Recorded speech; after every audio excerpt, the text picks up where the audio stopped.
My dear viewers, welcome to my channel Shri ji coaching classes. आज हम आपको क्लास 12 यूपी बोर्ड का अकाउंट का चैप्टर फर्स्ट का क्विक रिवीजन देंगे, जो हमारा पार्टनरशिप है। बहुत इंपॉर्टेंट चैप्टर है, इसमें से कुछ ना कुछ ज़रूर आएगा।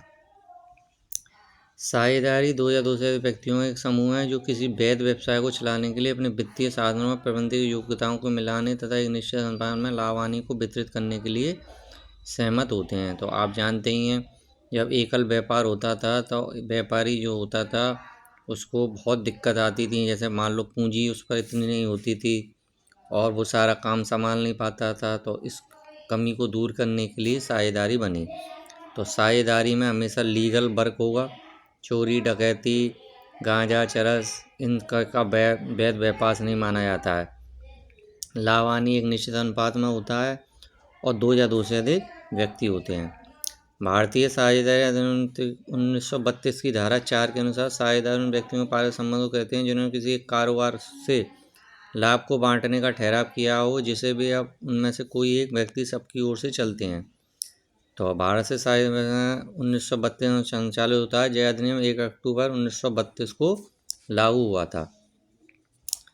तो आपने जब परिभाषा पढ़ी होगी तो उसमें आपको विशेषताएं परिभाषा में से पता लग जाती है। देखिए, साझेदारी में कम से कम दो व्यक्तियों को होना आवश्यक है और 2013 की धारा 4 में साझेदारी संस्था में साझेदारों की संख्या 100 से अधिक नहीं हो सकती है और 2014 के अंतर्गत 50 तक सीमित कर दी गई है। समझौता होना जरूरी है, लिखित या मौखिक किसी भी तरीके का हो सकता है, यानी कि जिसको एग्रीमेंट बोलते हैं। फर्म के साथ स्वयं दोनों का संबंध होता है। वैध व्यापार होना चाहिए, अभी हमने आपको बताया था, कोई भी गलत काम नहीं होना चाहिए। अवधि सीमित ना होकर असीमित अर्थात दीर्घकाल होती है। साझेदारों के बीच समझौता निश्चित रूप से व्यवसाय के लाभ और हानि को बांटने के लिए होता है। अवैध साझेदार भी लाभ में हिस्सा प्राप्त कर सकता है और साझेदारों को उत्तरदायित्व असीमित होता है। साझेदार फर्म का पंजीयन कराना अनिवार्य नहीं है, वरन ऐच्छिक है। रजिस्ट्रेशन आपको कराना है, कराएं, ये हमारी इच्छा है।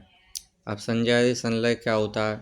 अब जिसमें भी हमारे मौखिक अनुबंध ठहराव राजीनामा पार्टनरशिप डीड बोलते हैं उसे, तो इसमें सारी चीज़ें लिखनी पड़ती हैं। हमें प्रत्येक साझेदार को व्यापार के संचालन में भाग लेने का अधिकार है, फर्म की पुस्तकों को देखने का अधिकार है, लाभ हानि बांटने का अधिकार है, वेतन बोनस पारिश्रमिक इत्यादि नहीं दिया जाएगा। किसी भी साझेदार को पूंजी पर कोई ब्याज नहीं दिया जाएगा। यदि किसी साझेदार को फर्म को कोई ऋण हो तो ऋण पर 6% वार्षिक दर से ब्याज मिलेगा। फर्म द्वारा किसी साझेदार पर कोई ब्याज नहीं लिया जाएगा। एक नया साझेदार से प्रवेश कर सकता है। साझेदारों के पूंजी खाते जो होते हैं वो दो तरीके से बनते हैं। एक तो परिवर्तनशील पूंजी खाता। देखिए, इसका हम आपको प्रारूप दिखा देते हैं। इसमें आपको क्या करना है, जिन मदों से उसकी इनकम बढ़ती है वो क्रेडिट में आते हैं और जिन मदों से उसकी इनकम कम होती है वो डेबिट में आते हैं। जैसे मान लो पुराना बैलेंस ले आए, अगर वो कैपिटल लेकर आया उसकी पूंजी बढ़ेगी, इंटरेस्ट ऑन कैपिटल पैसा मिलेगा, सैलरी कमीशन ये सब हमको उससे कैपिटल बढ़ती है। आहरण करने से कैपिटल कम होगी, पैसा निकालने से कैपिटल कम होगी, इंटरेस्ट ऑन बैंक देनी पड़ती है और लॉस होगा तो ये हमारा होता है। इसके बाद हम आपको बताते हैं स्थिर पूंजी पद्धति। तो इसमें हमारे दो तरह के खाते बनते हैं। देखिए, पूंजी खाता और चालू खाता। तो देखो, कैपिटल में केवल आपको बैलेंस और एडिशनल कैपिटल लानी है और कैश निकालने वाली, और बाकी के ऊपर के सारे जितने भी आइटम थे, interest on capital, commission, salary, सब क्रेडिट। और इधर मतलब इसमें दो अकाउंट बन जाते हैं हमारे, कैपिटल अकाउंट और ये हमारा पार्टनर्स कैपिटल नहीं, ये करंट है, ये सही कर लेना आप। इसके बाद लाभ हानि नियोजन में हम क्या करते हैं, जितना भी हमारा प्रॉफिट है वो दिखाते हैं पहले का। इंटरेस्ट ऑन ड्राइंग, इससे प्रॉफिट भर रहा है और जिन जिन आइटमों से हमें खर्चा हो रहा है वो सब डेबिट में आएंगे। Interest on capital, partner salary, partners commission, reserve,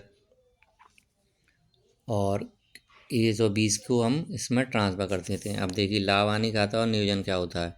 यह व्यापार खाते के बाद बनाया जाता है, लाभ हानि खाते के बाद बनाया जाता है नियोजन।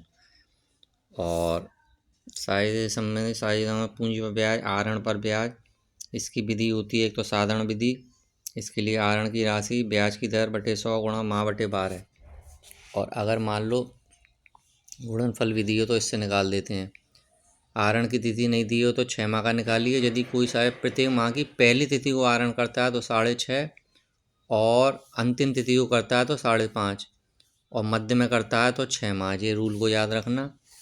और हम केवल आपको अभी थ्योरी कराएंगे, थ्योरी से रिलेटेड फिर हम आपको न्यूमेरिकल बता देंगे। Thank you very much. हम ज़्यादा लॉन्ग नहीं ले रहे हैं, इसमें हम आपको केवल ओवरव्यू दे रहे हैं। इसके बाद हम आपको MCQ और क्वेश्चन बता देंगे। Thank you very much.